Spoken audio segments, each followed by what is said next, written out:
নমস্কার। গল্পের ঝুলিতে সকল শ্রোতা বন্ধুদের স্বাগত জানাই। আজ আপনাদের জন্য গল্পের ঝুলিতে রয়েছে উপেন্দ্রনাথ গঙ্গোপাধ্যায়ের লেখা পরিচয়। গল্পটি ভালো লাগলে একটা লাইক এবং কমেন্ট করে জানানোর অনুরোধ রইল।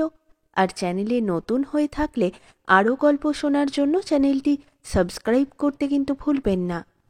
তাহলে চলুন শুনে নেওয়া যাক আজকের গল্প। অর্থনীতি এবং অঙ্কশাস্ত্রের একটা কঠিন পরীক্ষায় সগৌরবে উত্তীর্ণ হওয়ার ফলে শক্তিনাথ কলিকাতার কাস্টম হাউসে একটা মোটা মাহিনার চাকরি লাভ করবার পর মাতা সৌদামিনী জিদ ধরে বসলেন যে এরপরও বিবাহের প্রস্তাবে পুত্র অসম্মতি প্রকাশ করলে সত্য সত্যই তিনি রাগ করবেন। একটু ইতস্তত করে শক্তিনাথ স্মিত মুখে বললে, বেশ তোমা, তোমার আশীর্বাদে যখন মোটা ভাত কাপড়ের একটা ব্যবস্থা করতে পেরেছি, তখন তোমার অবাধ্য না হলে বিশেষ কিছু ক্ষতি হবে না। তোমার আদেশ পালন করব।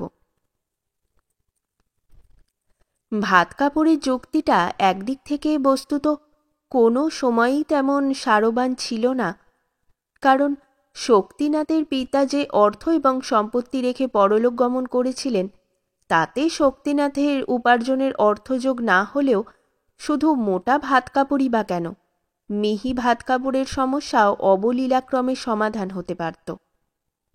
কিন্তু সৌদামিনী সে কথা তুললে শক্তিনাথ উত্তর দিত, সে কথা তো ঠিকই মা, কিন্তু ও টাকা তো আমার নয়, ও টাকা তোমার। বাবা সমস্ত সম্পত্তির 16 আনাই তোমাকে উইল করে দিয়ে গেছেন, শুধু সেই জন্যেই নয়, উইল না করে গেলেও বাবার টাকাতে 16 আনা অধিকার তোমারই থাকতো, এই আমি বুঝি। বাবা মারা গেলে টাকা হবে আমার, আর তুমি আমার কাছ থেকে মাত্র গাছাচ্ছাদন পাবে। আদালতের এই আইন আমার আইন নয়। এ কথার উত্তরে সৌদামিনী হয়তো বলতেন, তা বেশ তো শক্তি, আমি দানপত্র করে সমস্ত বিষয় তোকে লিখে দিচ্ছি, তুই নে, তাহলে তো তোর আর কোনো আপত্তি থাকবে না। উত্তরে শক্তিনাথ হাসি মুখে বলতো, তাহলে আপত্তি আমার 4 গুণ বেড়ে যাবে মা।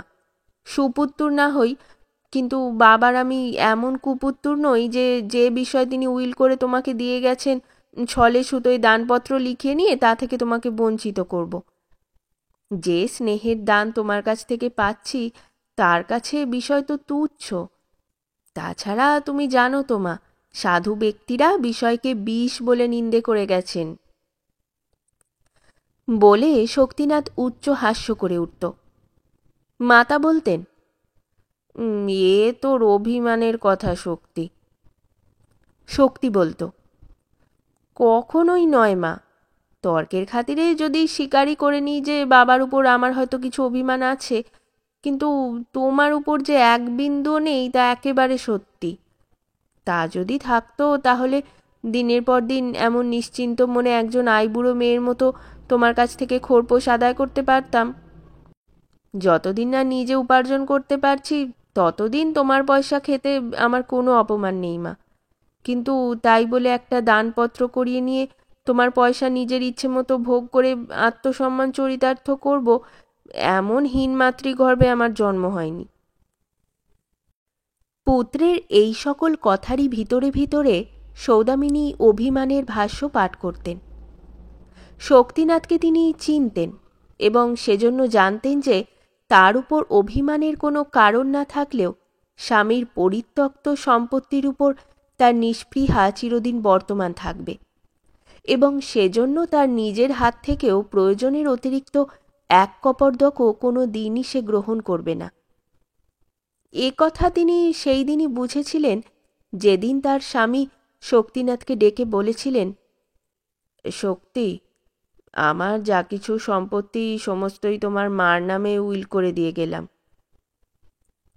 এবং উত্তরে শক্তিনাথ বলেছিল, এই বিষয়ে আমার একমাত্র প্রার্থনা বাবা, তোমার উইলে আমাকেও সাক্ষী করে সই করিয়ে নাও।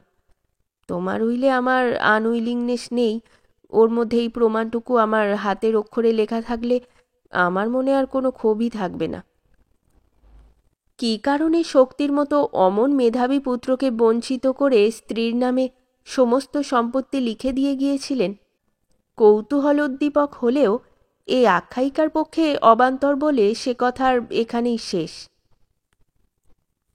পুত্রের মুখে বিবাহে সম্মতির কথা শুনে সৌদামিনী আনন্দিত হয়ে বললেন, তবে আমি শিবানীর সঙ্গে তোর বিয়ের পাকা কথা কয়ে ফেলি শক্তি, এই মাঘ মাসেই। শক্তিনাথ সবিস্ময়ে বললে, শিবানী আবার কে মা? সৌদামিনী বললেন, ও মা, শিবানীকে একেবারে ভুলে গেলি?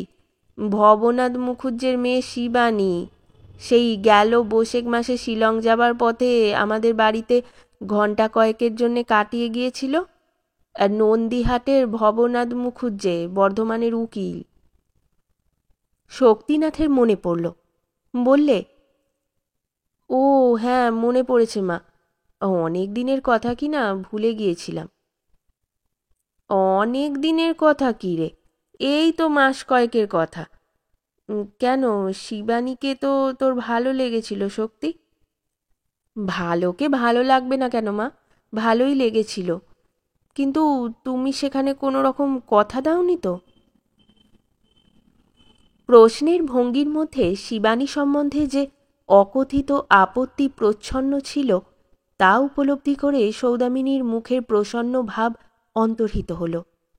বললেন, তোর মত না পেলে কথা দেবো কোন সাহসে শক্তি? কিন্তু তারা তাদের কথা দিয়ে বসে আছে তোর প্রতিজ্ঞা ভঙ্গের অপেক্ষায়। সৌদামিনীর কথা শুনে শক্তিনাথের মুখে বিহ্বলতার লক্ষণ দেখা দিলে, কিন্তু পরক্ষণেই নিঃশব্দ সলজ্জ হাস্যে মুখ উদ্ভাসিত হয়ে উঠল।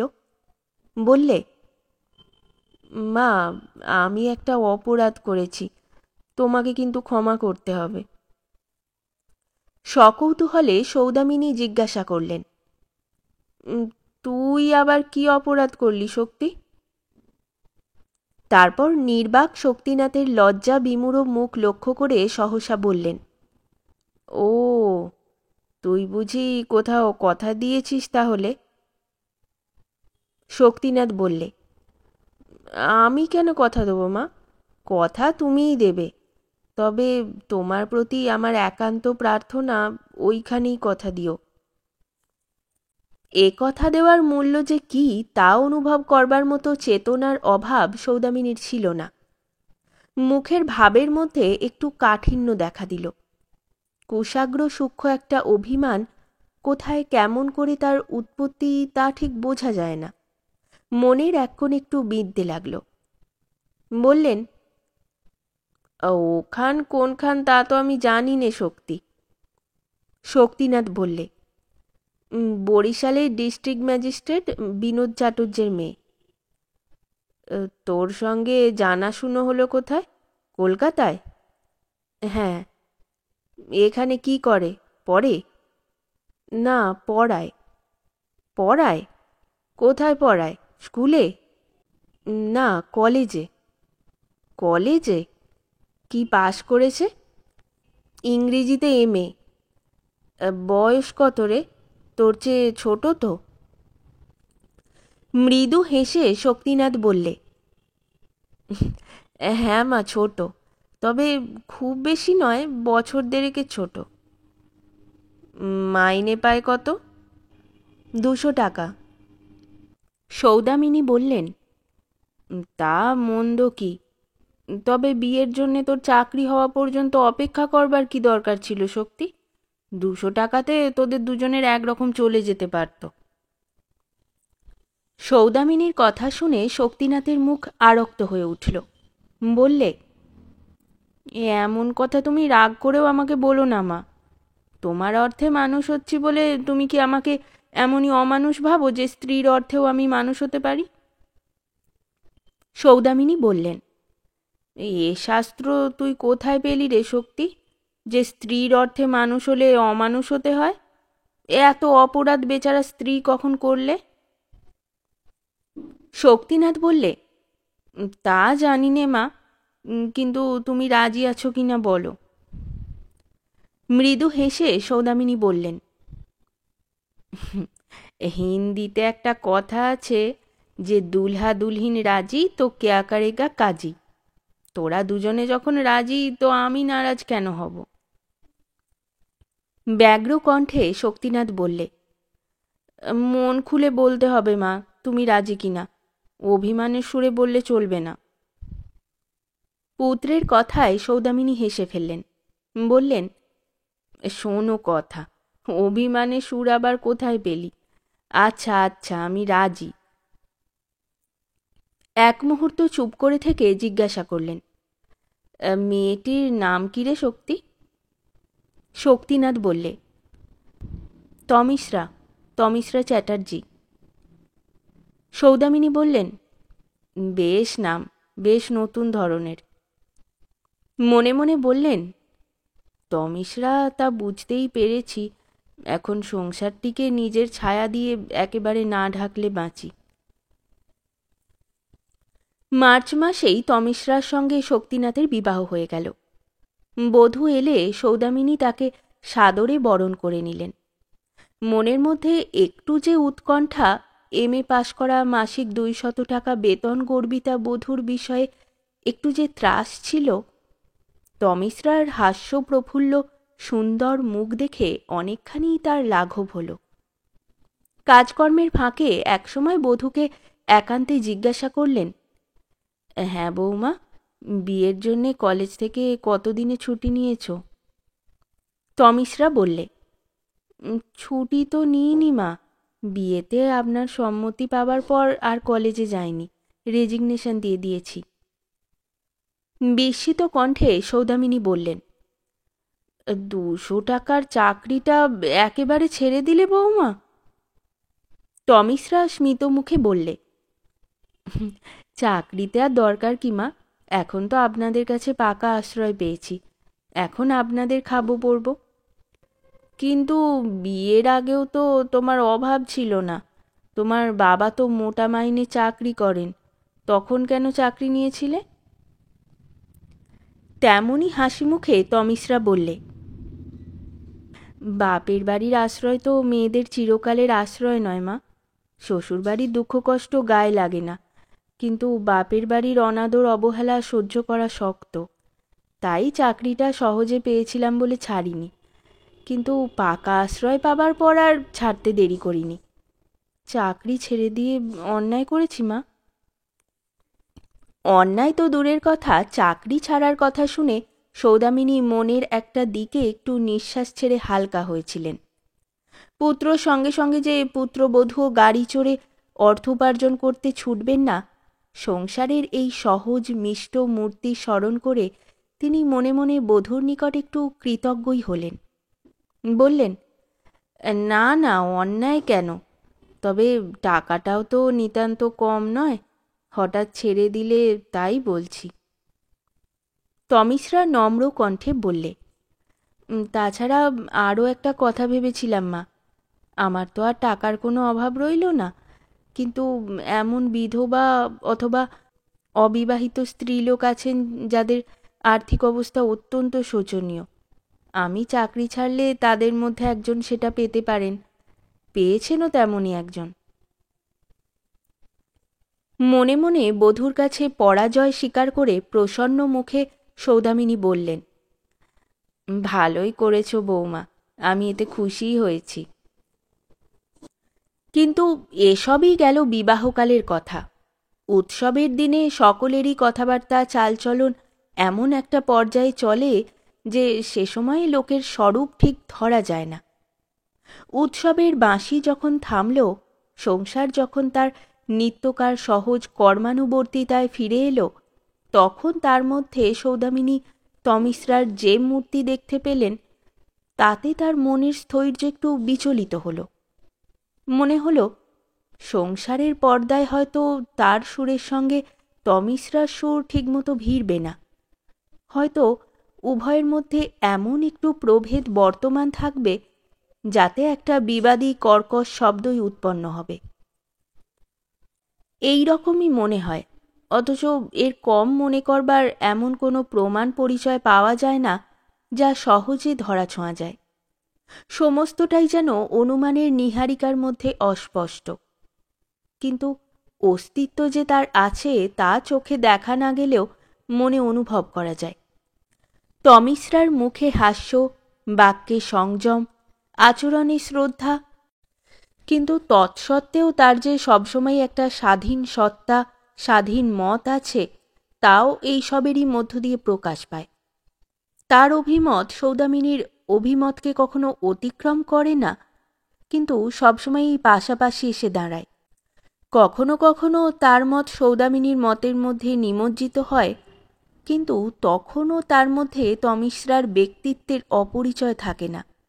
মনে হয় ইচ্ছা করেই সে নিজের মতকে অগ্রসর হতে দিলে না, পরাজিত করলে। এর ফলে ক্রমশ যেন তমিশ্রা সংসারের কর্মকেন্দ্রের অভিমুখে অগ্রসর হতে লাগল এবং সৌদামিনী রত্নবেদিকার ধাপে উঠতে লাগলেন।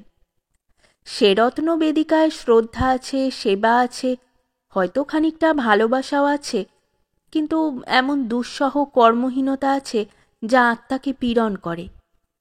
রত্নবেদির উপর নিয়মিতভাবে ফুল বিল্বপত্র পড়ে, ভোগও চড়ে, কিন্তু তার আয়োজনের স্থল নিচে, যেখানে কর্মের স্রোত প্রবাহিত। তমিশ্রা বলে, তুমি তো এতদিন সংসারকে চালনা করলে মা, এবার আমাদের হাতের সেবা গ্রহণ করো।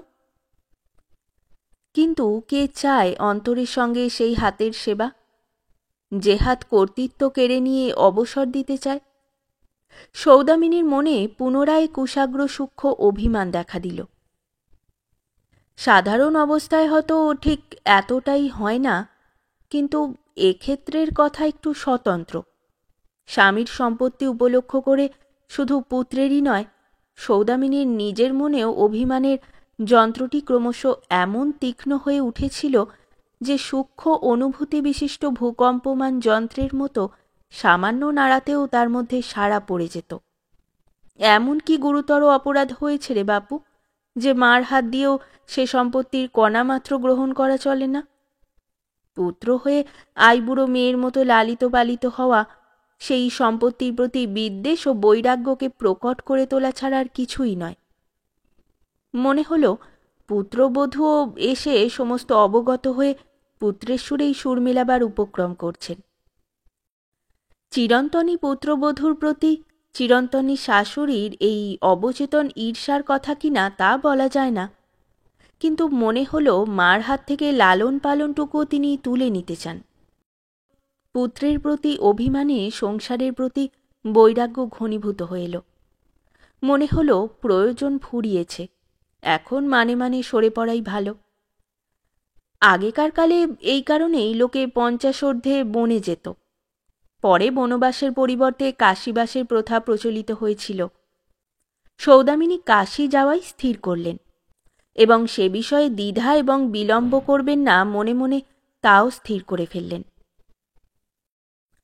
কথাটা শুনে শক্তিনাথ প্রথমে পরিহাস বলে উড়িয়ে দিলে, তারপর প্রবলভাবে আপত্তি তুললে, তারপর রাগারাগি করলে, সর্বশেষে অভিমান করে চুপ হয়ে গেল। তমিশ্রা বললে, মা, তুমি আমার ওপর রাগ করে বাড়ি ছেড়ে চলে যাচ্ছ? সৌদামিনী হাসি মুখে বললে, তোমার ওপর রাগ করব কেন বৌমা, তুমি তো কোনো দোষই করনি। তমিশ্রা বললে, জেনে শুনে কোনো দোষ করিনি বলেই তো মনে হয়, তাহলে অদৃষ্টেরই দোষ বলতে হবে। কিন্তু এতে আমার ভারী একটা দুর্নাম রটে যাবে মা। সকলে বলবে এমন বউ এলো যে 6 মাসও শাশুড়ি টিকতে পারলে না। সৌদামিনী বললেন, যারা তোমাকে দেখেছে তারা কেউ সে কথা বলবে না বৌমা। যারা দেখেনি তারা জানে সংসারের রীতি চিরদিনই এই হয়ে আসছে, একজন আসে আর একজন চলে যায়। আজ বাড়ি ছেড়ে কাশী যাচ্ছি, আবার একদিন কাশী ছেড়েও আরও দূরে চলে যেতে হবে। সেদিন তো কোনো মতে ঠেকাতে পারবে না বৌমা। শক্তিনাথ বললে, একটা কাজ করা যাক মা, বাড়িটার মাঝখানে একটা পাঁচিল গাঁথিয়ে দেওয়া যাক। তুমি থাকো দক্ষিণ দিকের অংশে, আমরা থাকি উত্তর দিকে। টাকা কড়ি লোকজন সবই তো তোমার আছে, কোনো অসুবিধে হবে না। সৌদামিনী মনে মনে বললেন, চোখে দেখা যায় না বলে কি সে পাঁচিল পড়তে বাকি আছে? মুখে বললেন, তুই রাগ করিস নে শক্তি, একদিন আমার মুখে তোকেই তো আগুন দিতে হবে বাবা। তাই যখন সহ্য করতে হবে, তখন সামান্য কাশি যাওয়ার কথা শুনে এত অধীর হচ্ছিস কেন?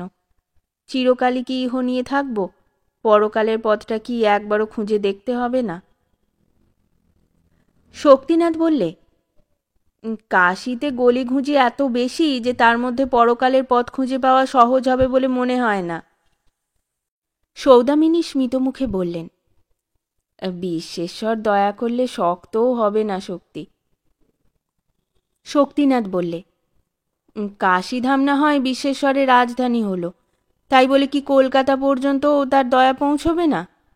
ভারতেশ্বর থাকেন 7 সমুদ্র 13 নদী পারে ইংল্যান্ডে, কিন্তু তাই বলে তার প্রভাব তো এখানে কিছু কম দেখিনি। শক্তিনাথের কথা শুনে সৌদামিনীর মুখে মৃদু হাসি ফুটে উঠল। বললেন, ভাগ্যেই উদাহরণটা দিলি, তাই তোকে বোঝানো সহজ হবে। এখানে প্রভাব যদি সমানই হবে, তাহলে তোর বাপ খোলসেকুটি তালুকের মামলা এখানে হাইকোর্টে হেরে বিলেতে আপিল করলেন কেন? আর সেখানে আপিল জিতলেনই বা কেমন করে? ও কথা তো ঠিক নয় শক্তি। মফস্বলের চেয়ে শহরের প্রভাব একটু বেশি আছেই বইকি, স্থান মাহাত্ম্য মানতেই হবে। কিন্তু এসব বাজে কথা যাক, তুই আমাকে কাশীবাস করবার ব্যবস্থা করে দে বাবা। আমার পরকালের মঙ্গলে বাধা দিস নে। কাশী তো এখন আর আগেকার মতো 4 মাসের পথ নয়, 1 রাত্রির মামলা। মাঝে মাঝে গিয়ে আমাকে দেখে শুনে আসিস। এইরূপ তর্ক বিতর্কে আরও কয়েকদিন অতিবাহিত হওয়ার পর শক্তিনাথ যখন দেখলে যে সৌদামিনী কাশী যাবার জন্য বদ্ধপরিকর হয়েছেন, কিছুতেই সেই সংকল্প থেকে তাকে বিচ্যুত করা যাবে না, তখন অগত্যা মাতার কাশীধাম যাতে সাধ্যমতো অসুবিধাজনক না হয় সে বিষয়ে উদ্যোগী হল। সাবেক আমলের সরকার বেনি ঘোষকে কাশী গিয়ে একটি পরিচ্ছন্ন হাওয়াদার বাড়ি ভাড়া করবার জন্য আদেশ দিলে। বাড়ি ভাড়া হয়ে গেলে চুনকাম করিয়ে দরজা জানলায় রং দিয়ে ধুইয়ে মুছিয়ে পরিষ্কার করে সংবাদ দিলে সে সৌদামিনীকে কাশী পৌঁছে দিয়ে আসবে স্থির করলে। একথাও বলে দিলে যে গৃহস্থালির যাবতীয় প্রয়োজনীয় দ্রব্যাদি যেন ক্রয় করা থাকে, যাতে পৌঁছে সৌদামিনীকে কোনো দিক দিয়ে কিছুমাত্র অসুবিধা ভোগ করতে না হয়। অদূরেই সৌদামিনী দাঁড়িয়েছিলেন। পুত্রের কথা শুনে নিকটে এসে বললেন, কতকগুলো অদরকারি জিনিসপত্র কিনে অনর্থক আমাকে বিব্রত করবেন না সরকার মশাই। আমি ফর্দ করে দেব, ঠিক সেই মতো কিনবেন। আর দেখুন, খুব হাওয়াদার বাড়ি না হলেও আমি দম আটকে মরব না, কিন্তু দুবেলা হেঁটে হেঁটে যাতে মরতে না হয় সেদিকে একটু দৃষ্টি রাখবেন। মন্দিরের যত কাছাকাছি হয় বাড়ি ভাড়া করবার চেষ্টা করবেন। সৌদামিনীর কথা শুনে চক্ষু বিস্ফারিত করে শক্তিনাথ বললে, তুমি সেখানে দুবেলা হেঁটে হেঁটে মন্দিরে যাবে নাকি মা? না, তা কেন যাব? তুই সেখানে গিয়ে একটা চতুর্দোলা করিয়ে দিস, তাই চড়ে মন্দিরে যাব। বলে সৌদামিনী হাসতে লাগলেন। বেণীমাধব বললে, আপনি নিশ্চিন্ত থাকবেন মা, আমি সব দিকে দৃষ্টি রেখে বাড়ি করব, কোনো অসুবিধা হবে না। 2-3 দিনের মধ্যে টাকা কড়ি নিয়ে বেনি ঘোষ কাশী রওনা হলো, এবং দিন 10 পরে তার কাছ থেকে চিঠি এলো যে সেখানকার সব ব্যবস্থা সম্পূর্ণ। শুভদিন নির্ণয়ে নিষ্ঠার আতিশয্য শক্তিনাথের হঠাৎ এমন বেড়ে গেল যে দিন 15 পূর্বে ভালো যাত্রিক দিন কিছুতেই পাওয়া গেল না। যাওয়াই যখন হচ্ছে তখন কয়েকটা দিনের জন্য সৌদামিনী আর আপত্তি করলেন না। মনে মনে নিজেও বোধহয় একটু খুশিই হলেন। কাশী যাত্রার তখন 3 দিন বিলম্ব আছে। হঠাৎ প্রাতঃকালে বরিশাল থেকে তমিশ্রার একটি 22-23 বৎসরের ভাই এসে হাজির। নাম তার সুবিনয়। অল্পক্ষণের মধ্যেই বোঝা গেল যে সুবিনয়ের আকস্মিক আগমনের একমাত্র উদ্দেশ্য সেই দিন বৈকালের গাড়িতেই তমিশ্রাকে বরিশাল নিয়ে যাওয়া। এ কথাও জানতে বাকি রইল না যে এ ব্যবস্থা তমিশরা নিজে বরিশালে চিঠি লিখে করিয়েছে। তমিশরাকে দেখতে পেয়ে সৌদামিনী বললেন, এ কি কাণ্ড বৌমা? নিকটে এসে তমিশরা বললে, কি মা, তুমি নাকি আজকের গাড়িতে বরিশাল যাচ্ছ? হ্যাঁ, যাচ্ছি। 3 দিন পরে আমি কাশী যাব, আর আজ তুমি বাড়ি ছেড়ে চললে বৌমা? মুখ একটু গম্ভীর করে তমিশরা বললে, সেই জন্যই তো যাচ্ছি মা। তার মানে? তার মানে এ বাড়িতে আমি রইলাম আর তুমি চলে গেলে এ অবস্থাটা আমি সহ্য করতে পারবো না। তাই তুমি এ বাড়ি ছেড়ে যাবার আগে আমি চলে যাচ্ছি। কিন্তু আমি চলে যাওয়ার পর আবার তো তুমি এ বাড়িতে আসবে বৌমা। চক্ষু ঈষৎ বিস্ফারিত করে তমিশরা বললে, ও মা, তা আবার আসবো না? নিশ্চয়ই আসবো। শ্বশুরের ভিটে ছেড়ে কেউ আমাকে দূরে রাখতে পারবে না মা, তোমার কাশীর বিশ্বনাথও না। কাশীর বিশ্বনাথের উপর পুত্র এবং পুত্রবধূর আক্রোশ লক্ষ্য করে সৌদামিনীর মনের এক কোণে কৌতুকের অন্ত ছিল না। মুখে অতি ক্ষীণ হাস্য স্ফুরিত হল। বললেন, বোঝা গেল কাশীর বিশ্বনাথ না হয় খুবই শক্তিহীন লোক, কিন্তু একটা কথা তো ভালো করে তলিয়ে দেখনি বৌমা। আমি চলে যাওয়ার পর যেদিন তুমি ফিরে আসবে সেদিন হয়তো লোকে বলবে, এমন বউ যে শাশুড়ি বিদেয় হলো তারপর ঘরে এসে ঢুকলো। তমিশরা বললে, তা হয়তো বলবে, কিন্তু এ কথা তো বলতে পারবে না যে এমন বউ যে দাঁড়িয়ে থেকে শাশুড়িকে বিদেয় করলে। সৌদামিনীর মুখে পুনরায় হাসি স্ফুরিত হল। বললেন, তুমি এমএ পাশ করা মেয়ে বৌমা, তোমার সঙ্গে কি কথায় আমি পারি? হার স্বীকার করলাম। তমিশরাকে একান্তে পেয়ে শক্তিনাথ বললে, এ কিন্তু তোমার বাড়াবাড়ি তমিশরা। তমিশরা বললে, এ কথার প্রতিবাদ করছি নে। মা ভারী ক্ষুণ্ণ হবেন কিন্তু। ক্ষুণ্ণ হবার যন্ত্র ভগবান শুধু তার মনেই বসাননি, আমার মনেও বসিয়েছেন। স্মিত মুখে শক্তিনাথ বললে, বাপের বাড়ি যাওয়া সেই ক্ষোভের নন ভায়োলেন্ট প্রোটেস্টের একটা ডিমনস্ট্রেশন নাকি? তমিশরা বললে, তুমি ঠিকই বলেছ, এ আমার সত্যিই প্রোটেস্ট, কিন্তু ভারী ইনডিগন্যান্ট প্রোটেস্ট। তমিশরাকে কিছুতেই নিবৃত্ত করতে পারা গেল না। সেই দিনেই সে বরিশাল চলে গেল। যাবার সময়ে গললগ্নবাস হয়ে শাশুড়িকে প্রণাম করে বললে, অশিষ্ট মেয়ের অপরাধ নিও না মা। পুত্রবধূর মস্তকে হস্তার্পণ করে সহাস্য মুখে সৌদামিনী বললেন, তুমি যখন নিষেধ করছো তখন না হয় নেব না। শিয়ালদহ স্টেশনে গাড়ি ছাড়বার পূর্বে শক্তিনাথ মৃদু স্বরে জিজ্ঞাসা করলে, কবে ফিরবে তমিশরা? তমিশরা তেমনই মৃদু স্বরে বললে, তোমার চিঠি পেলেই। সুবিনয়ে নিয়ে আসবে না আমাকে যেতে হবে? মৃদু স্মিত মুখে তমিশরা বললে, শ্বশুরবাড়ির আদর যত্নের যদি লোভ হয় তাহলে নিজেই যেও, নইলে সুবিনয় নিয়ে আসবে। কাশী যাবার দিন সৌদামিনী সকাল হতে সমস্ত দিনই কতকটা গম্ভীর হয়ে রইলেন। জলভার গুরু মেঘের মতো মন্থর গতিতে মাঝে মাঝে গৃহের মধ্যে ইতস্তত বিচরণ করতে লাগলেন। সবসময়ই যে বিশেষ কোনো উদ্দেশ্য নিয়ে তা নয়, অধিকাংশ সময়ই উদাস আত্মবিস্মৃত চিত্তে। চোখের সামনে শক্তিনাথের উদ্যোগে কাশী যাবার জিনিসপত্র সংখ্যা এবং আকারে অনাবশ্যকভাবে বেড়েই চলেছিল, কিন্তু সেদিন সে বিষয়ে সামান্য মাত্র আপত্তি করবার সামর্থ্য পর্যন্ত যেন সৌদামিনীর ছিল না। যা করে করুক, যা হয় হোক, এইরূপ একটা নিস্পৃহ নিরাসক্তি মনকে গভীরভাবে আচ্ছন্ন করেছিল। সন্ধ্যার পর শক্তিনাথ 2টি ঘোড়ার গাড়ি বোঝাই করে মালপত্র স্টেশনে পাঠিয়ে দিলে।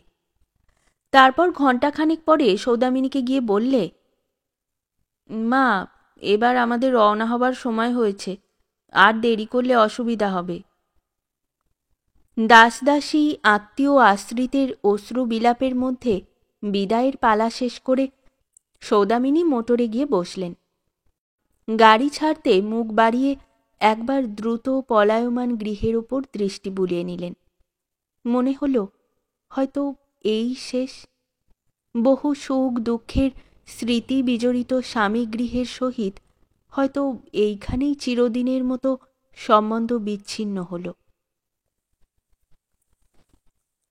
পরদিন বেলা 10টার সময়ে বেনারস ক্যান্টনমেন্টে গাড়ি পৌঁছিলে বেনি সরকার দ্রুত পদে সৌদামিনীর কামরার সম্মুখে উপস্থিত হয়ে ভিতরে প্রবেশ করে তার পদধূলি গ্রহণ করলে।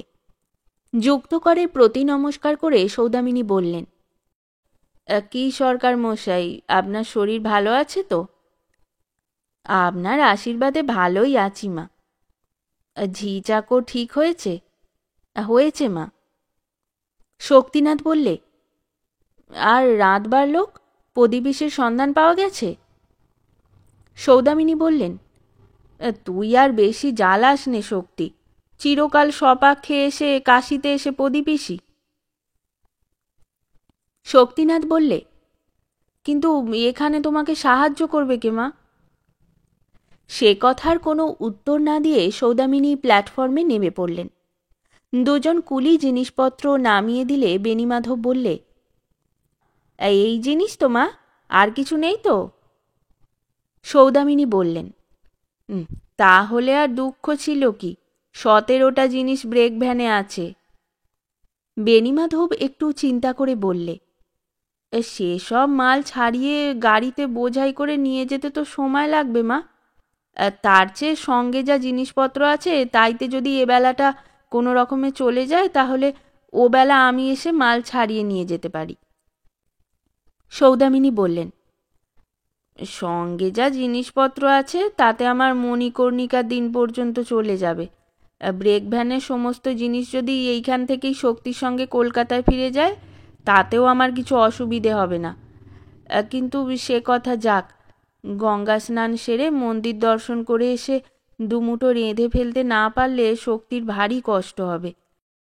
জিনিস থাক, আপনি এখন চলুন।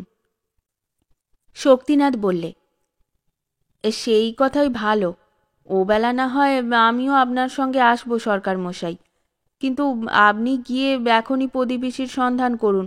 প্রদীপিসি নইলে মার। শক্তিনাথকে কথা শেষ করতে না দিয়ে সৌদামিনী ঝঙ্কার দিয়ে বলে উঠলেন, আরে রেখে দে তোর প্রদীপিসির গল্প। বলে ধাবমান কুলি দুজনের পিছনে দ্রুত পদে অগ্রসর হলেন। একটা ট্যাক্সি ভাড়া করে সকলে অবিলম্বে রওনা হলেন। 10 মেধের একটা বাড়ির সামনে গাড়ি থামলে সৌদামিনী বললেন, এই বাড়ি নাকি সরকার মশাই? বেনি ঘোষ বললে, হ্যাঁ মা, এই বাড়ি। চমৎকার বাড়ি তো, কিন্তু মিছিমিছি এত বড় বাড়ি করেছেন কেন? খুব ছোট বাড়ি তো পরিচ্ছন্ন হয় না মা, তাছাড়া দাদাবাবুরা মাঝে মাঝেই প্রায় এসে থাকবেন, তো একটু বড় বাড়ি না হলে অসুবিধা হবে যে। ভিতরে প্রবেশ করে সৌদামিনী বললেন, খাসা বাড়ি করেছেন সরকার মশাই, বেশ পরিষ্কার পরিচ্ছন্ন। শক্তিনাথ বললে, হাওয়াদারও আছে? সম্মতিসূচক প্রসন্ন কণ্ঠে সৌদামিনী বললেন, হ্যাঁ, হাওয়াদারও আছে। রান্নাঘরের নিকট উপস্থিত হয়ে সৌদামিনী একটু বিস্মিত হয়ে বললেন, ছ্যাঁক ছোঁক করে রান্নার শব্দ হচ্ছে, রাঁধছে কে সরকার মশাই? বেনি ঘোষ মাথায় হাত বুলিয়ে গুঁইগাই করতে লাগল, স্পষ্ট করে কিছু বলে না। বিরক্তি মিশ্রিত কণ্ঠে সৌদামিনী বললেন, সেই পদি ঠাকুরজিকে জোগাড় করে এনেছেন? না, আমি আর পারিনি আপনাদের সঙ্গে, সে পেটরোগা মানুষ, নিজেকে সামলাতে পারে না। তারপর হঠাৎ নিমেষের জন্য একজন স্ত্রীলোককে দেখতে পেয়ে বললেন, না, এ তো পদি ঠাকুরজি নয়, কে তবে? পর মুহূর্তেই হাসতে হাসতে বেরিয়ে এসে সেই স্ত্রীলোকটি বললে,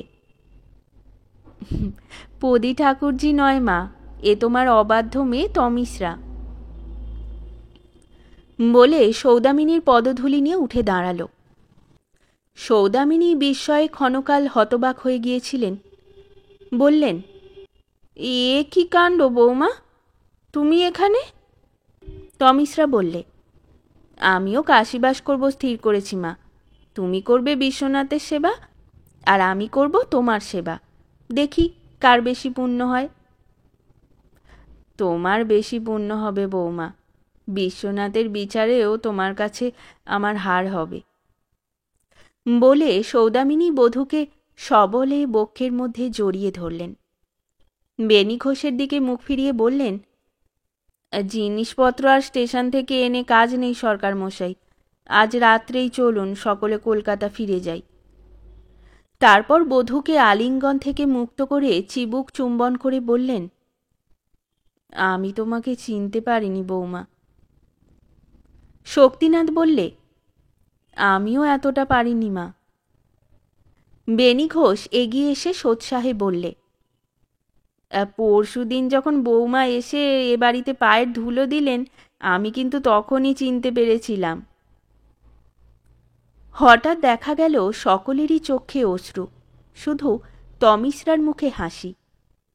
শক্তিনাথ বললে, 10 দিন ছুটি যখন নিয়ে এসেছি, তখন আজই কলকাতা না ফিরে এ অঞ্চলের কয়েকটা তীর্থ দর্শন করে ফেরা যাক।